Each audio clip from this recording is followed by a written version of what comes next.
よこせ。Hey, ba bam ba bam bam ba bi ba bi ba bi ba ba bam ba bam bam ba a bi ba no no ba bam ba bam bam ba a bi ba bi ba bi ba ba bam ba bam baはい、藤子さんでございます。本日もお付き合いよろしくお願いいたします。この番組はお休み前のあれともちゃんも約1時間10時5分ぐらいから11時ぐらいまでの間、皆様と楽しい時間を共有していい夢見れるライブを目指しておりますので、皆様積極的に参加してくださいませ。で、番組の前半はこのようににゃんこに夕飯の残りのカリカリとチュールを用意しておりますので、猫の姿がそこそこ楽しめると思いますので、猫目的で参加される方は、ぜひ番組の冒頭にスマホを握りしめ、パソコンの画面にかぶりつき、息も止めて瞬きもせず、ご視聴いただくことをお勧めしておりますよ。そしてそのままくたばらないようにご注意くださいませ。ちゃんとチャンネル登録とグッドボタンを押して、スパッチャーを投げてからくたばるようにしてくださいね。で、今画面に収まっておりますのが、動いちゃった。グレーのグーちゃん、チャトラのマサルくん、画面に収まっておりませんが、三毛猫のたまちゃん、白黒のクータくん、白茶のゆりさんと、我が家には全部で5匹のかわいい猫ちゃんがおりますよ。で、5匹のかわいい猫ちゃんがいる生活ってどんな感じなのかなっていうのをちょっと楽しんでいただけたらいいんじゃないのかなと思いますよ。で、猫のことをもうちょっと詳しく知りたいよと思われる方は、概要欄のところに猫紹介してありますので、そちらを読んでいただけたらいいんじゃないのかなと思いますよ。で、同じく概要欄のところに Amazon のウィッシュリストのリンクが貼ってありますので、そちらからチュールをポチッとご購入いただければ、我が家に届く便利なシステムとなっておりますので、にゃんこにチュールあげようかなと思われる方は、そんな便利なシステムをご利用いただくことをお勧めしております。お抹茶が箱に入ったの珍しいな。で、1日1個、猫に関してのお話もしませんので、これから皆様と一緒に乾杯しようと思いますので、お付き合いよろしくお願いいたします。で、乾杯の時にジャスティースって言いますので、一緒に言っていただけると嬉しいです。では、いきますよ。せーの。ジャスティース。はい、ゆりたまちゃく。ジャスティース。今日も塩入りさゆ。今日はなんかね、お湯結構飲んだんだね。あれ、また一粒残ってるぞ。だからね、2回ぐらい、沸かし足したっていうのかな。まあ、ちょっとずつだけどね、ちょっとずつ、なんか、ちょっと足りなそうだなと思って、ちょっと沸かしとこうかと思ってね、沸かして足したんだけど、またね、あれまだ足んなかったな、みたいな感じで、またちょっと足りない気がすると思って、ちょっと沸かしてちょっと足したんだけどな。なんか今日は2回も、沸かし足した感じよ。てんたまさん、今夜もジャスティース、ありがとうございます。かのこさん、こんばんは、ジャスティース、ありがとうございます。てんたまさん、藤子さん、皆様、こんばんは、ボンスは、本日もお付き合いよろしくお願いいたします。ぴょんさん、ジャスティース、またべえさん、ジャスティース、ありがとうございます。えーっと、えーっと、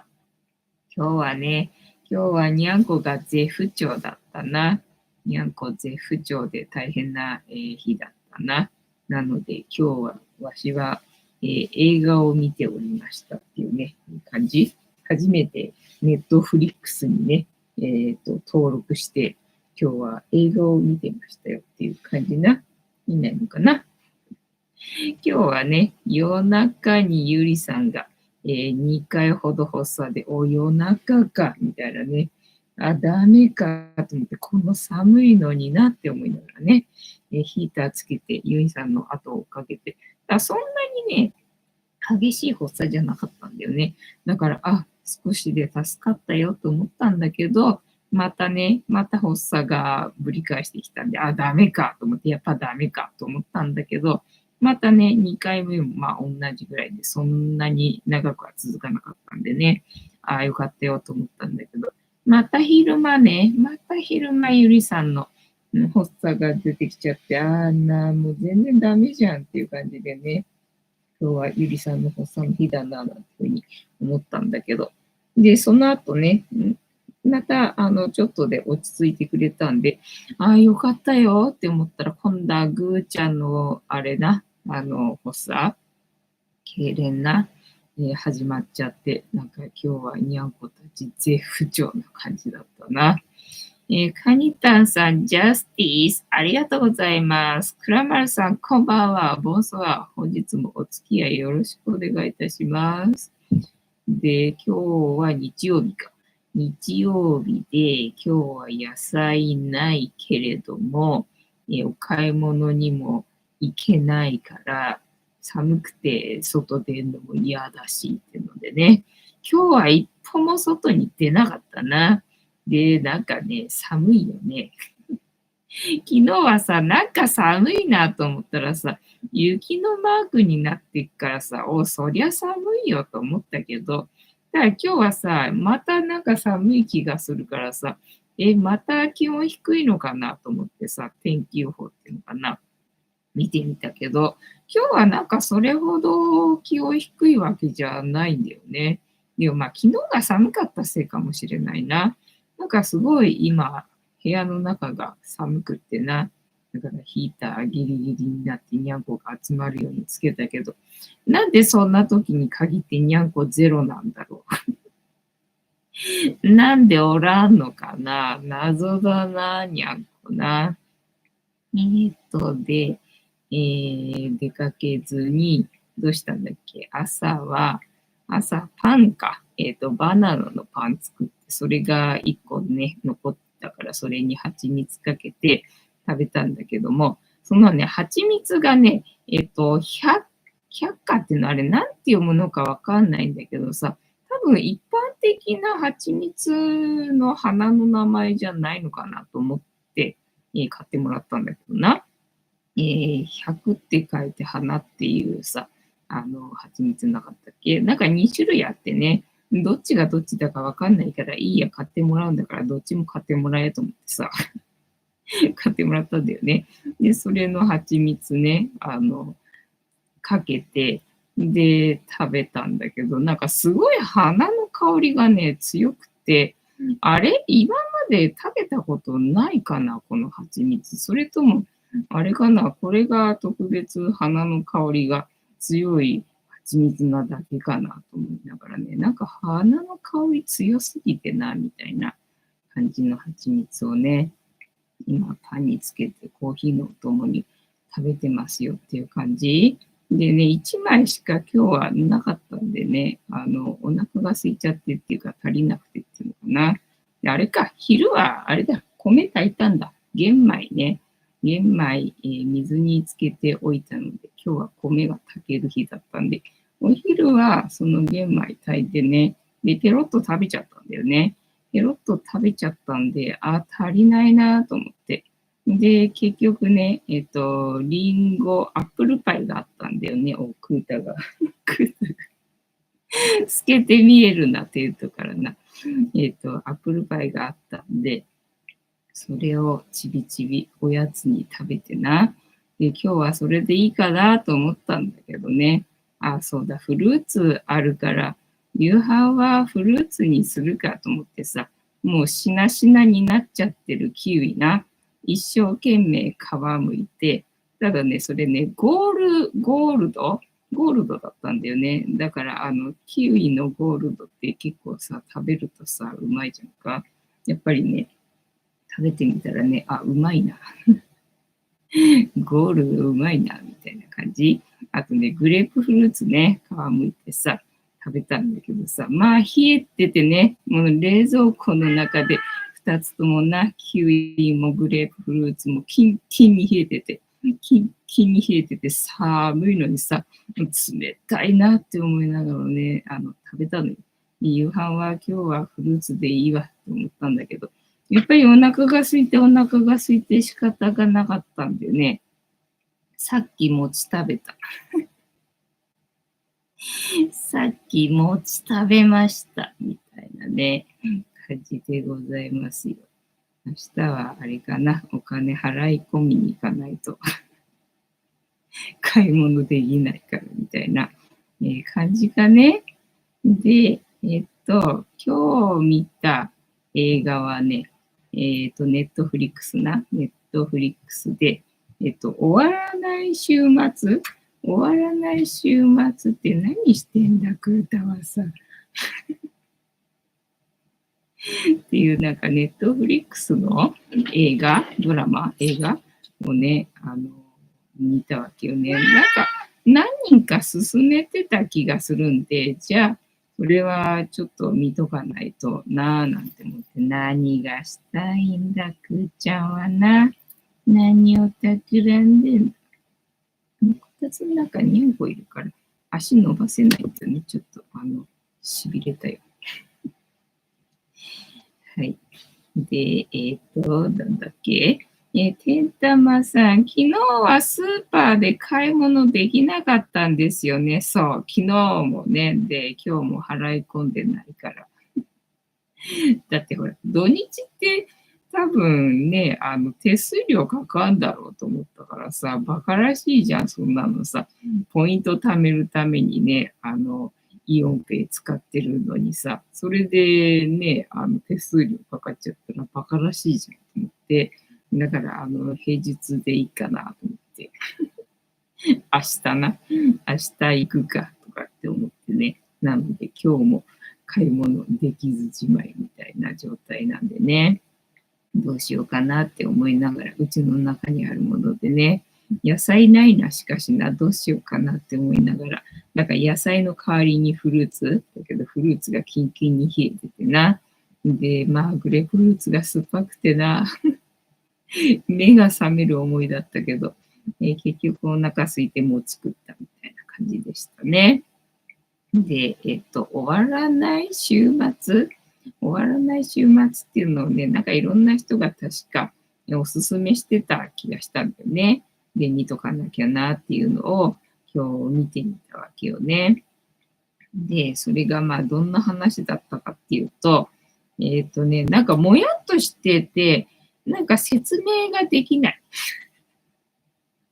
じゃあ話すな。でも話のネタがない。なので話す。で、まあ、どんな話かっていうと、人嫌いのね、奥さん、まあ、家族ね、ちょっと、人嫌いで、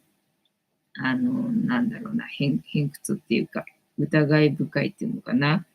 奥さんと、あと、大学かなんかの先生をやってる旦那さんと、あと16歳の息子と13歳の娘とっていうね、4人家族で、突然奥さんが思い立ってね、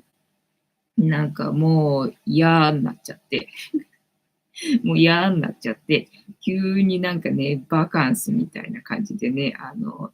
行こうみたいな感じになって、急に思い立ってね、なんだ、秘書士じゃないけどさ、なんか行くんだよね。で、まあ、それほど離れてる、場所ではないけれども、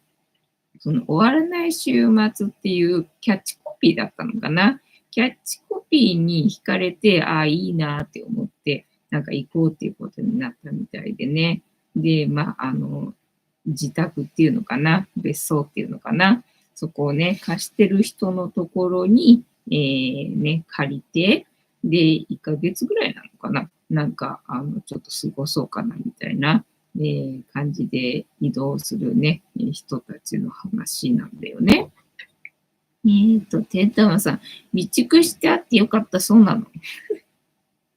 いろいろとね、食べるもの自体はあるわけ。食べるもの自体はあるんだけど、納豆はさすがにさ、備蓄できないっていうのかな。なのでね、納豆は備蓄してないわけ。あと野菜な。野菜はさ、備蓄してもさ、まあ、キリがないんでね。乾燥野菜は確かにあるんだけど、だからまあ、最悪それを使うんだけどね。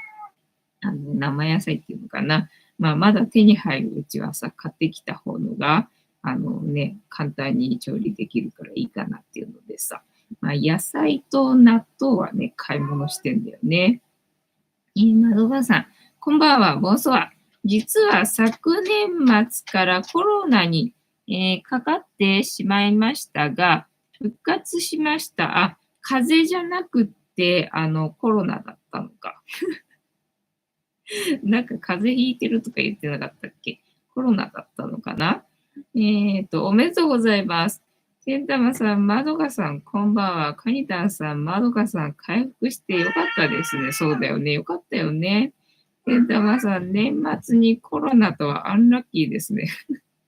まあ別に年末じゃなくても、いつでもアンラッキーだと思うけどね。ね、具合悪いのってしんどいもんな。まあアンラッキーというか、それはそれでね、まあコロナの場合はどうなのか知らないけどさ、ね、体が具合悪くなるっていうのは必要で起こってるわけだから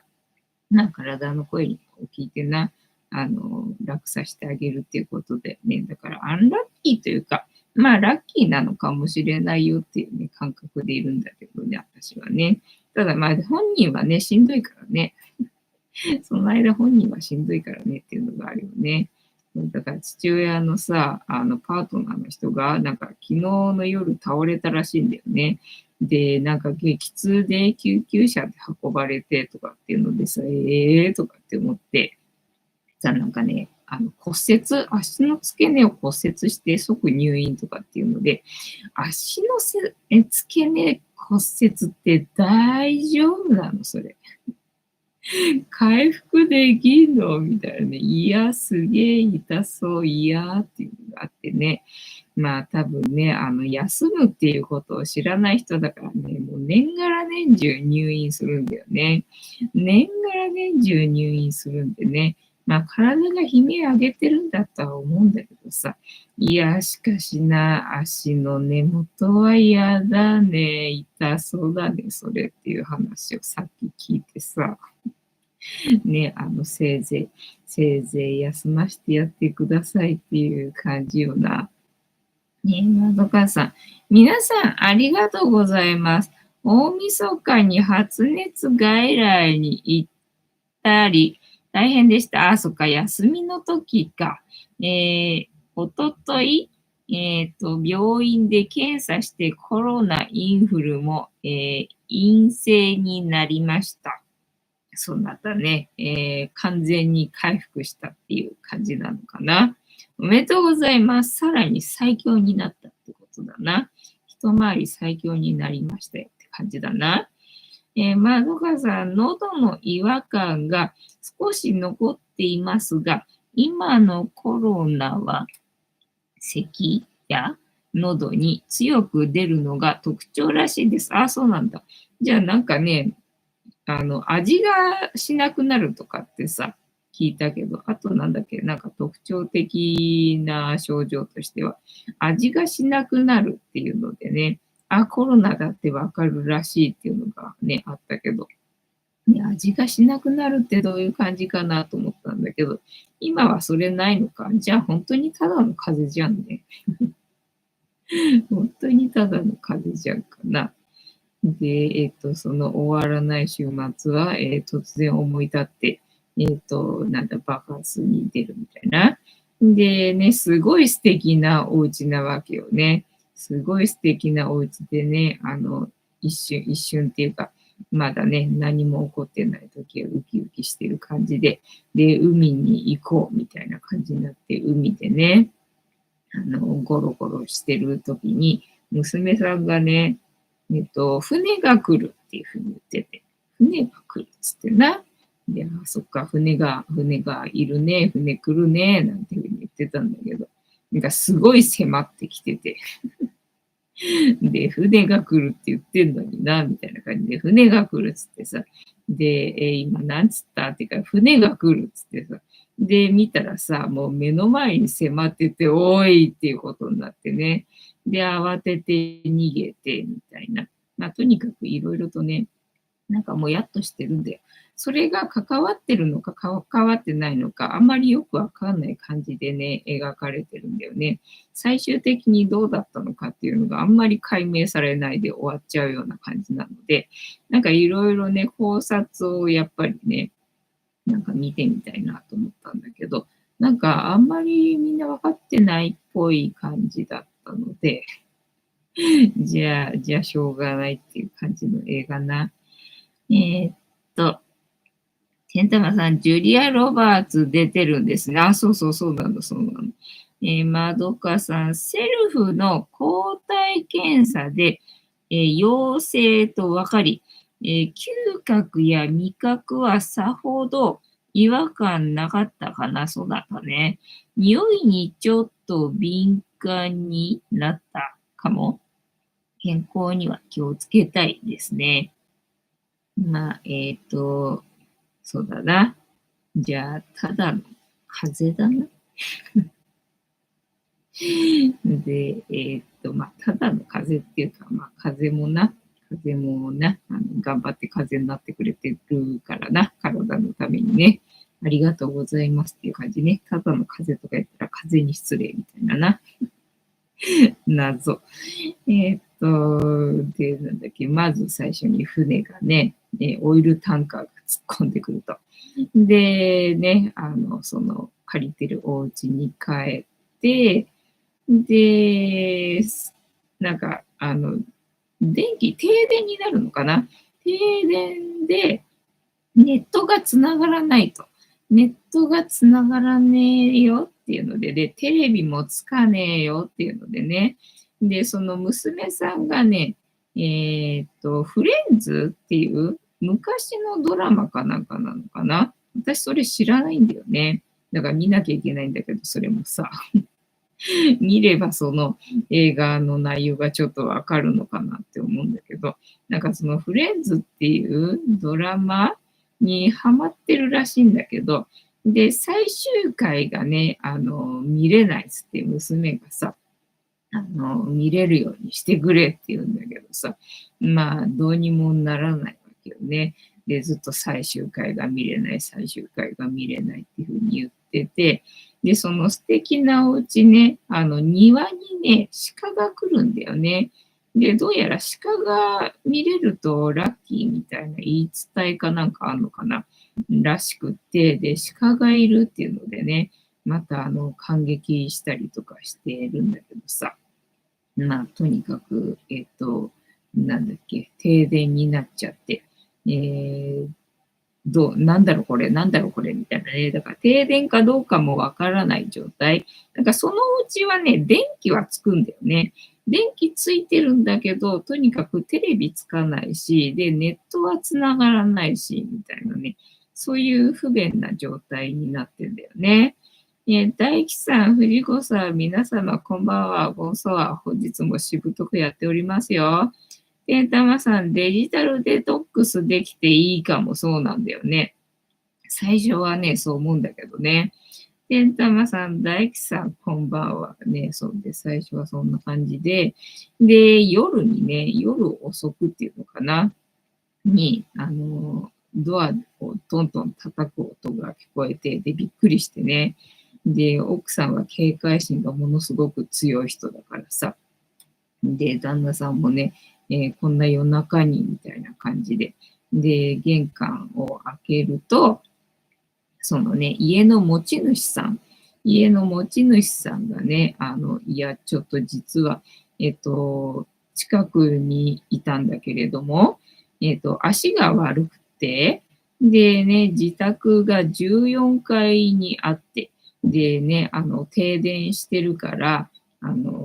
徒歩ではね、14階までは登れないんで、申し訳ないんだけど、こんな夜中にね、ちょっと驚くのはね、分かってるんだけど、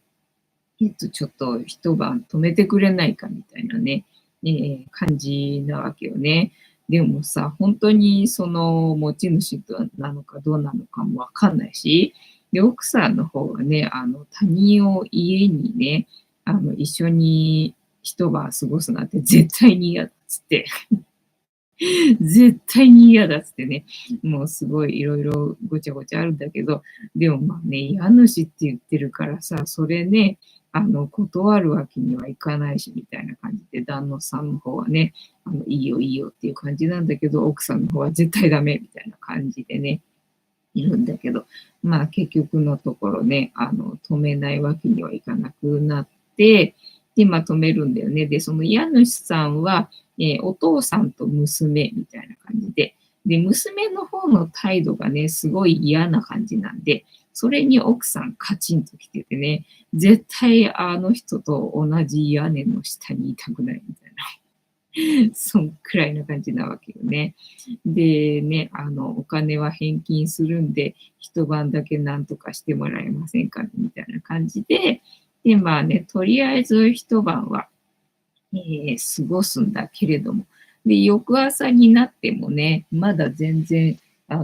電気は復旧しないしっていうのでね、で、こりゃ困ったねっていうのでさ、で、まあ、旦那さんの方は、町の方にね、買い出しに行ってくるわ、みたいな。で、その時になんか情報を集めてくるわ、みたいな感じなんだけどさ。で、家主さんの方も、まあね、近所の人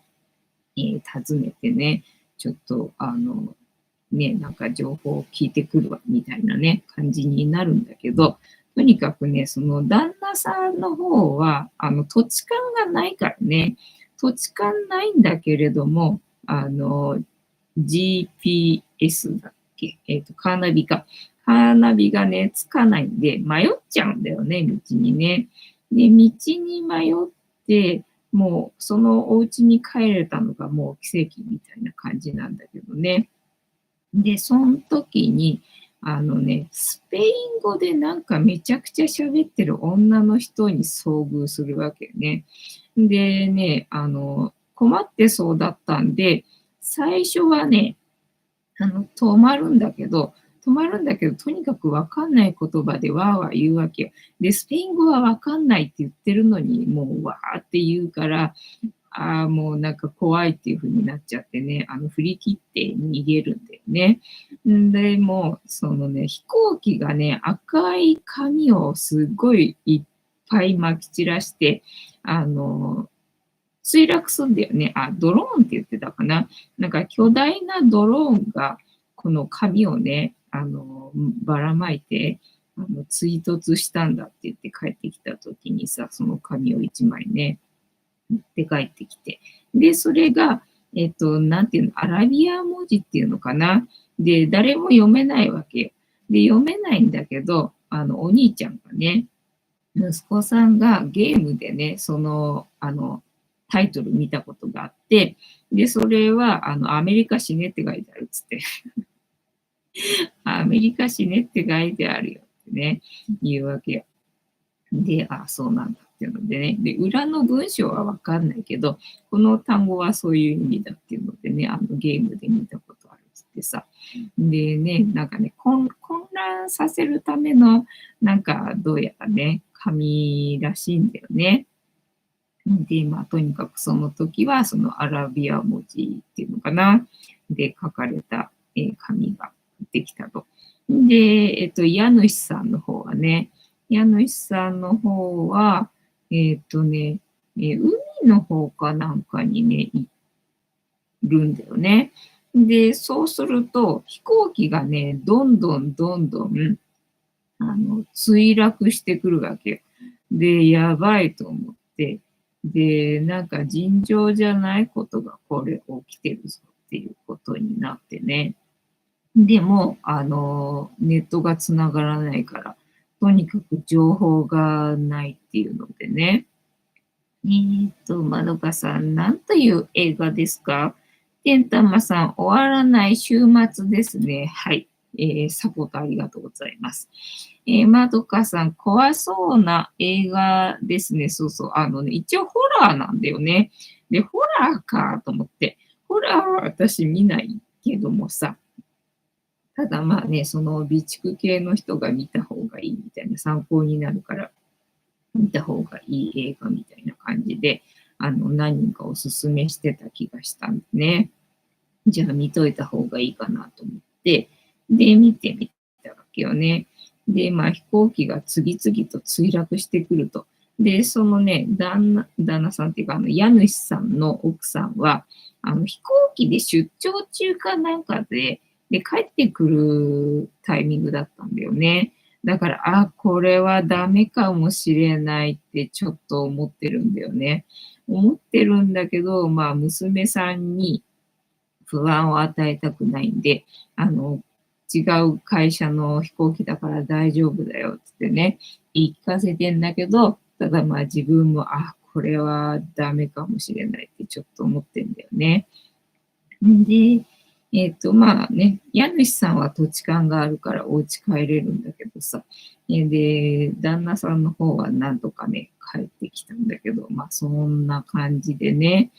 で、まあ、こんな状態だからもう一晩みたいな感じになって、で、もう絶対嫌みたいな感じで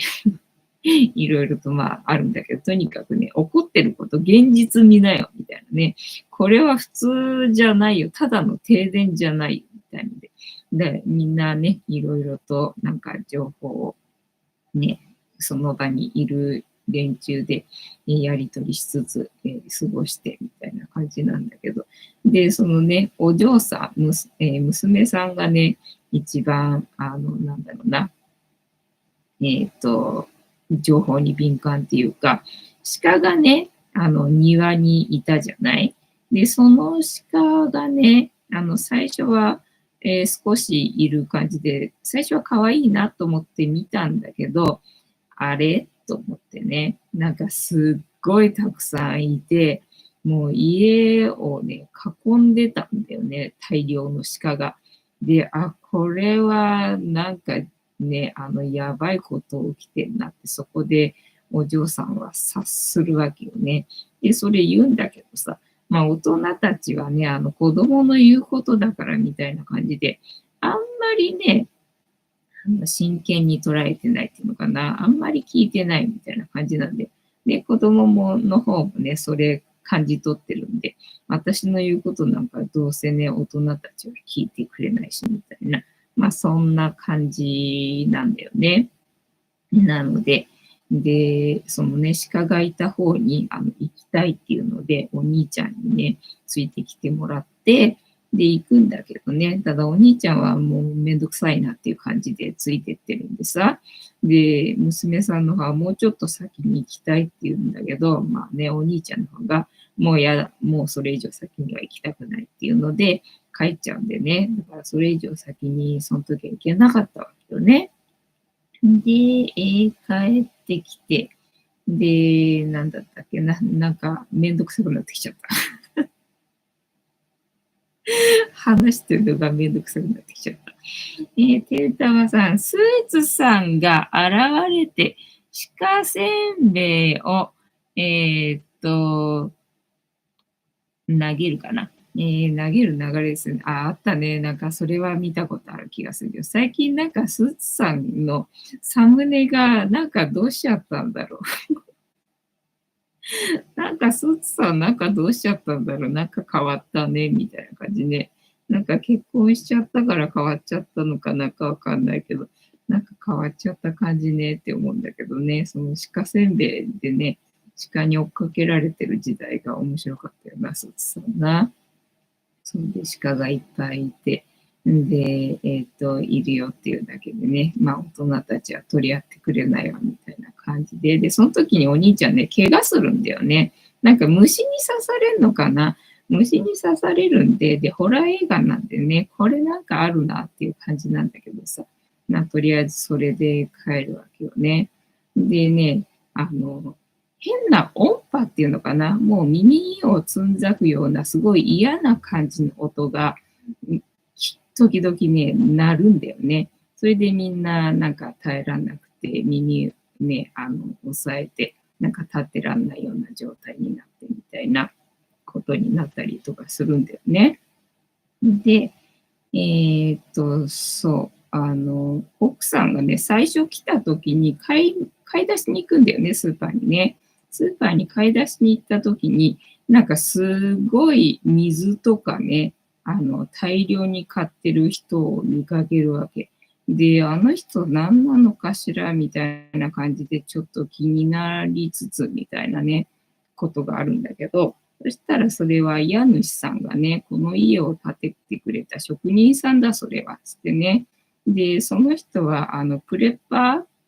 ー、なんだ、生存主義者だからね、いつものことだ、つって。なんか不安にさせないようにしてたのかな。ただね、その家主さんも実は近くにいたっていうよりは、今自分たちがいる家よりもこっちの家の方が安全だっていうふうに思って、で、なんとかね、貸した人たち、穏便に帰ってくれないかしらと、思いつつ、実はその家に来たらしいんだよね。ただそのことは、隠してね、過ごしてるわけよ。で、ね、だから、そのプレッパーが動いてたのかってそこでも思って、で、自分の顧客たちもね、なんか怪しい動きしてたんで、なんかあんのかなとは、なんとなくは思ってたんだけど、だからといって自分は特に、何にもしてなかったわけよね。だから自分たちはそうやってね、困ったことになっちゃったわけよ。でね、お兄ちゃんがね、具合悪くなるんだよね。で、その虫に刺されたからさ、まあそれのせいかなっていうふうにね、見てる側としては思うんだけど、そのね、プレッパーの人に、多分あそこには薬もあるはずだからね、薬分けてもらいに行こうって言って、で、大丈夫だ、自分は知り合いだからつって家主さんはさ、行くんだけど、まあ行ったらそういう時はやっぱりね、事態が表変するっていうのかな。まあ、それはセオリーなんだろうけれどもさ、プレッパーさんのさ、ね、普段は、ね、何もないときは、そりゃね、お友達だけれども、そういう時になったらね、やっぱりそういうところにたかる人が出てくるから、一個もあげちゃダメだっていうね、鉄則があるんだよね。なのでね、そうやって、頼られたけれども、俺は助けねえっていうのでね、銃で撃ち合いになりそうな、感じになるわけよ。で、やめてくれ、やめてくれって、もうちょっと穏便な、話し合いでね、解決しようじゃないかみたいな感じで、まあ、とにかく自分は親だからね、息子を助けるためなら何でもするから、あなたが薬くれるまで私は絶対にここを動かないっつって。で、結局ね、なんだかんだとね、ようやく薬をもらうことはね、できたんだけど、ただまあその薬が効いてるかどうかはまあわかんないっていう感じなんだよね。で、その人は情報をね、ちゃんと知ってるっていうのかな。情報も集めるようにしてるからさ。で、ね、新聞をたくさん読んでるみたいなんだよね。それで、なんだ、戦争が起きてると。おそらく戦争が起きてる。で、その戦争は中国から、北朝鮮か。北朝鮮から受けてるね、攻撃だと思うっていうので、で、息子さんはね、歯が抜けちゃうわけよね。歯が抜けちゃって、で、それは多分その音波、変なうるさいね、音波のせいだと思って、それはなんとか戦争かな。なんか昔あったらしいんだよね。へえと思って。それは知らんかったなって思ってね。だからそういう情報が知れるから、見た方がいい映画だよってことだったのかなと思ってさ。でね、過去にあった、やり方だよみたいので。で、その最初にさ、ドローンから落ちてきた紙ね、アメリカ死ねっていう紙ね、これが落ちてきたんだっていうのを見せたら、なんかそのプレッパーの人はまた別の友人、知り合いが、なんか、何語だったかな、中国語だったかなで、ね、やっぱり同じような、紙をね、見かけたっていうふうに言って、とにかく情報操作っていうのかな。で、そういう作戦で多分やってるんだろうっていうのでね。で、その人ん家には、なんだっけ、シェルターがあるから、シェルターに行けば、なんかあるんじゃない。だから、俺はもう助けねえからね、そっちに行けっていうので、まあ、情報はやるけど、みたいな、そんなやりとりだったんだよね。で、その帰りね、シェルターの話があって、で、旦那さんはなんかね、そんな大変なことなのか、何なのかっていうのが、まあ、まず初めてね、触れた情報っていう感じだったんでね、見たんだけど、その家主さんの方はね、なんかありそうだっていうことは感づいて、ね、で、実は、ね、その家にいたいなっていうので来てるからさ、そのね、シェルター、もし入れるんであればね、そのシェルターに、入った方がいいと思うっていう話で、で、なんでかっていうと、こうでっていうのでね、そんな、映画だったわけよね。で、最終的に、娘さんな、ずっとドラマの最終回が見れない、ドラマの最終回が見れないってずーっと言ってるわけよ。で、もう我慢できないっつって。で、そう、娘さんがね、この話ね、あ、それ、斎藤ひとりさんが言ってた話だなっていう話をするんだけどさ、神様をね、信じてる、すごい神様を信じてる人がね、洪水かなんかになった時に、えっと、新聞だかラジオで最初はね、洪水が来るよっていうのがね、分かってたんだけど、でも私は神を信じてるからね、神が助けてくれるから大丈夫っていうので、逃げないんだよね。で、次は、船だかなんかね、が来て、でね、乗れって言うんだけど、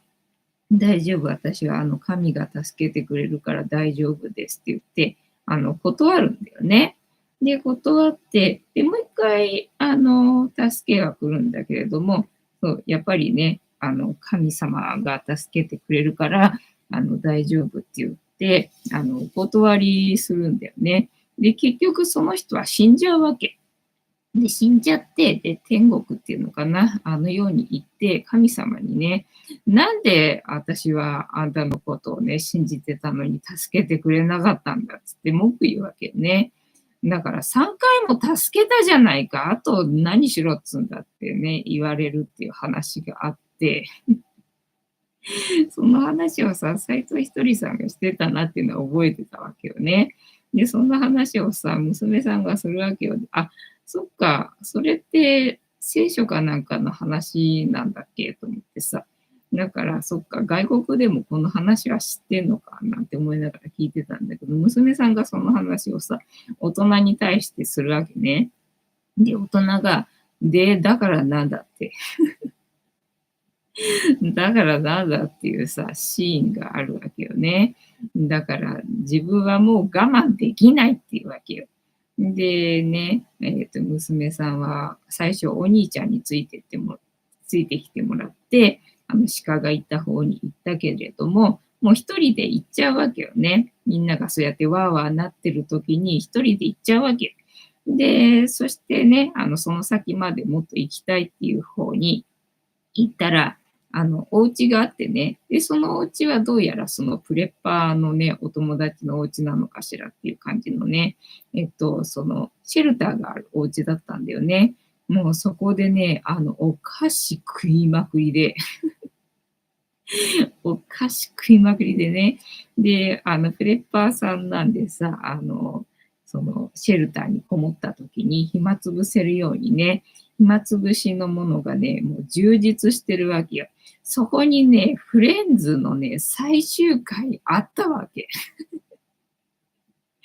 フレンズの最終回、あるんだね、みたいな感じでさ、あったんだよね。もうそれでね、で、お母さんたちが探しててさ、で、お母さんたち探してるなっていうのには気づいてるんだけど、もうそっちには行かずにね、そのシェルターの方に行って、で、フレンズの最終回見っけて、よっしゃーみたいな感じで見ちゃうっていうね。見ちゃうっていうところで映画が終わるわけよ。だからなんかもやっとしてるんだよね。なんかね、何を伝えたらいいのか。何を感じたっていうことをね、伝えたらいいのかっていうところが、まあ、わかんないんだけど、まあ、私的にはそうやって、娘さんはさ、目的があったわけじゃん、常に。最終回が見たいんだけどっていう明確な目標があったわけじゃんか。で、大人たちは何が起きてんだか分かんなくてさ、パニックになってるだけじゃんか。で、結局自体はなんか特にさ、良くはなってないけど、娘さんはさ、結局自分の目標達成できたわけよね。すげえとかって思って。私は、やったね、みたいな感じで言ったんだけど、どうもそれがね、気味悪いっていうね、さすがホラーっていうなんか評価になってるらしくて、なんかそれがわかんない。私はその評価がよくわかんないみたいなね、感じになってたんだよね。まあそんなドラマでございました。そう、で、気持ち悪いシーンでね、気持ち悪いシーンっていうか、なるほどねと思って、これかと思って、これのこと見た方がいいって言ったのかなっていうのがさ、自動運転。自動運転の車やべえよってあれ伝えてるんだなって思ってな。なんか気持ち悪いシーンがね、ありましたよ。その高速乗って、一旦だからね、自分たちはもうね、あなたたちと一緒にいるのは嫌だから、姉のところに行きますっつってね、家主さんは、家主さんのお家にいて、で、借りてる人たちはね、姉のところに行きますって言って、出かけるんだよ。